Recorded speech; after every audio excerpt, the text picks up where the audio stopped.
did hair for almost 20 years, and then I began to lead worship.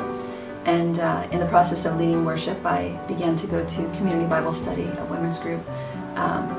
And so I was at a women's retreat for CBS, and one of the questions was asked, how can I make a difference in the world around me? And so I'm looking around this room, and there's all these beautiful women, and we all have our beautiful rings and our beautiful shoes and our beautiful bags, and I thought, I wonder what would happen if I sold something that I have. And I look down and I'm looking at my ring thinking my ring's worth a lot of money.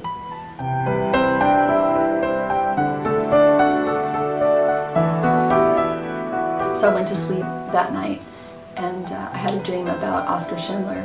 And if you've ever seen the movie Schindler's List, there's this scene at the end of the movie where you know, Oskar Schindler is being congratulated by all the people, they call them the Schindler's Jews, you know, that he saved in the war from the Holocaust, and you know, they were destined to die for their heritage, for their Judaism, and yet he saw and had mercy. He saw the injustice and he wanted to do something about it.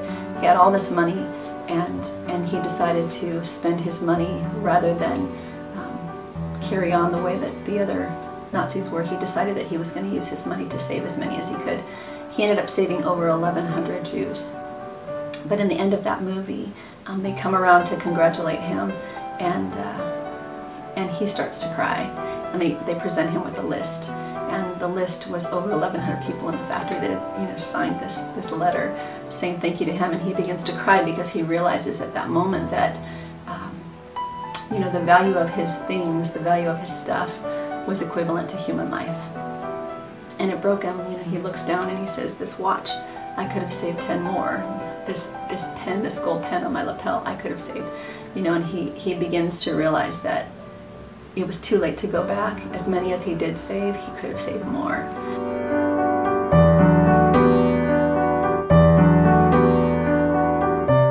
So if you ask me what With This Ring was all about, I wouldn't say water wells.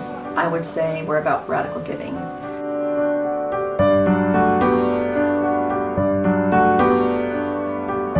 So, you know, this whole theme makes me think about, you know, 100 years from now, will anybody know me? Will anyone know my name? Will anyone even remember anything that I did? Will anything I did in this world have an impact on future generations? And I want that to be so. I don't want to leave this world without leaving a legacy of love in the name of Jesus for people that have no hope. So I hope that I can accomplish that.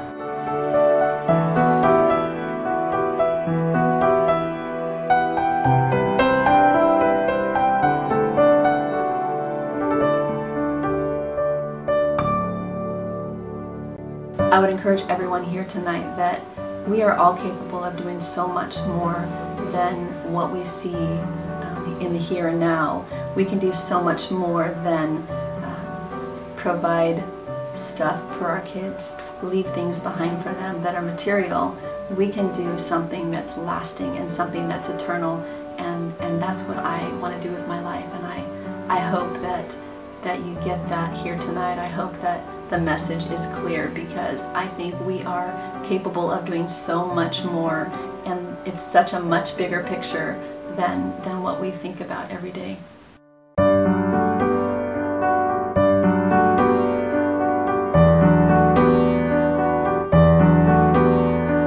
I never would have believed that the diamond ring I wore on my finger could represent more than an inanimate object that I used to represent my husband's affection for me. While my marriage is sacred to me, my materialistic attachment to my ring was never intended to represent the sanctity of my marriage. God knew that when I insisted my husband buy me a ring of the highest caliber possible, I would one day give it away to reach an even higher caliber, a higher calling. What started out as a single diamond commissioned to become a clean water well in Africa has become an ocean of wedding rings, diamonds, and gold given in the name of Jesus to people on the other side of the world. What was once something that brought pleasure only to myself is now bringing hope and life to strangers on the other side of the world. When we were planning this year's gala, we had just come into contact with a woman who was rallying her family to donate their jewelry to help to go well in Guatemala. It was through talking to her and learning that 3 generations of women in her family were donating not just leftover jewelry, but precious heirlooms, that we were witnessing somewhat of a miracle. The legacy these women were leaving was not going to have to wait until they were gone. They wanted to offer a living legacy. This is your life, your legacy. 100 years from now, will anyone remember you? Will your grandchildren pass down stories of your courage and your selflessness to their children and their children's children? Will anything you've done in this life be remembered? Will future generations worship God because of the difference you made in this world? God has given each of us the gift of life. We have the choice to spend what we have on ourselves or expend ourselves to show others the beauty of the cross. In this life, all of us will leave a legacy. What will yours be?